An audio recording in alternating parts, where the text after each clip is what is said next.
تو اس بنیاد پر جو ہمارے علماء اہل سنت کا موقف ہے کہ چونکہ خواتین میں، عورتوں میں افضلیت کے اوپر کوئی اعتقاد یہ ہے کہ جن کے فضائل سے احادیث کی کتب بھری ہوئی ہیں، علماء کا اس میں تفصیل سے کلام رہا ہے۔ بعض علماء نے فاطمہ رضی اللہ عنہا کی افضلیت کا قول کیا کہ وہ افضل خاتون ہیں۔ بعض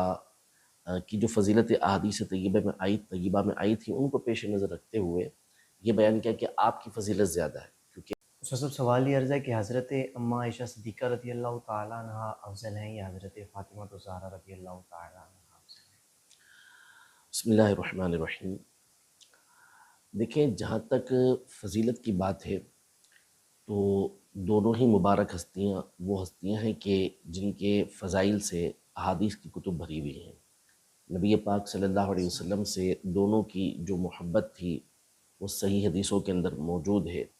سیدہ فاطمہ زہرا رضی اللہ تعالیٰ عنہا سے محبت کا اظہار، کیونکہ وہ آپ کی شہزادی تھیں اور پھر فضیلتوں کی حامل تھیں۔ اسی طرح حضرت سیدہ عائشہ رضی اللہ تعالیٰ عنہا آپ کی خاص زوجہ محبوبہ تھیں، اور پھر ان کے اندر اللہ پاک نے الگ فضیلتیں رکھی ہوئی تھیں۔ تو اگر فضیلت کی بات کریں گے تو دونوں کی فضیلتیں اتنی ہیں کہ ہم تو اسے کاؤنٹ بھی نہیں کر سکتے، شمار بھی نہیں کر سکتے۔ البتہ رہا کہ دونوں میں افضل کون ہیں، تو علماء کا اس میں تفصیل سے کلام رہا ہے۔ بعض علماء نے سیدہ فاطمہ زہرا رضی اللہ تعالیٰ عنہا کے جو فضائل و کمالات احادیث طیبہ میں آئے، نبی پاک صلی اللہ علیہ وسلم نے ان کو سیدۃ نساء اہل الجنہ ارشاد فرمایا۔ اسی طرح آپ رضی اللہ تعالیٰ عنہا کے لیے اور جو ہے وہ فضیلتیں بیان فرمائی، تو اس کو پیش نظر رکھتے ہوئے کئی ایک نے حضرت سیدہ فاطمہ زہرا رضی اللہ تعالیٰ عنہا کی افضلیت کا قول کیا کہ وہ افضل خاتون ہیں۔ بعض نے حضرت سیدہ عائشہ رضی اللہ تعالیٰ عنہا کی جو فضیلت احادیث طیبہ میں آئی تھی ان کو پیش نظر رکھتے ہوئے یہ بیان کیا کہ آپ کی فضیلت زیادہ ہے، کیونکہ نبی پاک صلی اللہ علیہ وسلم نے یہ ارشاد فرمایا کہ عائشہ کی فضیلت دوسری عورتوں پر ایسے ہی ہے جیسا کہ سرید کی فضیلت تمام کھانوں کے اوپر ہے۔ یعنی مثال دے کے سمجھایا کہ جس طرح سرید تمام کھانوں کا سردار ہے،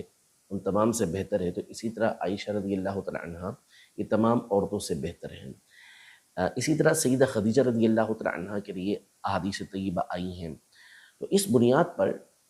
جو ہمارے علماء اہل سنت کا موقف ہے کہ چونکہ خواتین میں، عورتوں میں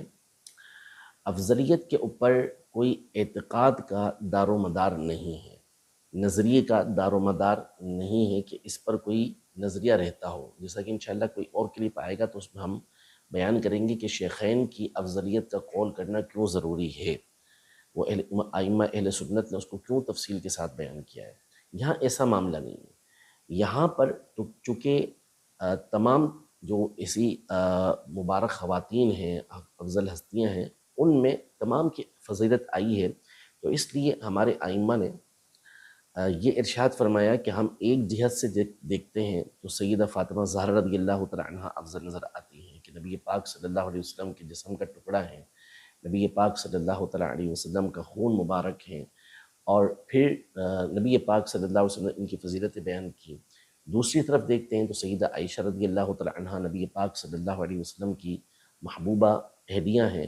اور نبی پاک صلی اللہ علیہ وسلم نے علم کی جو فضیلت بیان کی وہ دیگر عورتوں کے مقابلے میں سب سے زیادہ حضرت عائشہ رضی اللہ تعالیٰ عنہا کے اندر پائی جاتی ہے۔ حتیٰ کہ ہمارے علماء احناف نے واضح طور پر یہ لکھا کہ جو فضیلت علم ہے، جو فضل علمی ہے، وہ فضل نسب کے اوپر فوقیت رکھتا ہے۔ لیکن بہرحال چونکہ سیدہ کائنات رضی اللہ تعالیٰ عنہا بھی علم کے اندر کم نہیں تھی کسی صورت بھی، تو اس لیے ہمارے علماء نے یہ ارشاد فرمایا کہ یہاں پر توقف کیا جائے اور یہاں یہ بیان کیا جائے کہ یہ تینوں ہی خواتین، یعنی ام المومنین سیدہ خدیجہ الکبریٰ رضی اللہ تعالیٰ عنہا، ام المومنین سیدہ عائشہ صدیقہ رضی اللہ تعالیٰ عنہا، اور سیدہ کائنات سیدہ فاطمہ زہرا رضی اللہ تعالیٰ عنہا، یہ تینوں کی تینوں افضل خواتین ہیں۔ بس اتنا قول کیا جائے، ان تینوں کے درمیان جو ہے وہ افضلیت بیان کرنے کی حاجت نہیں ہے۔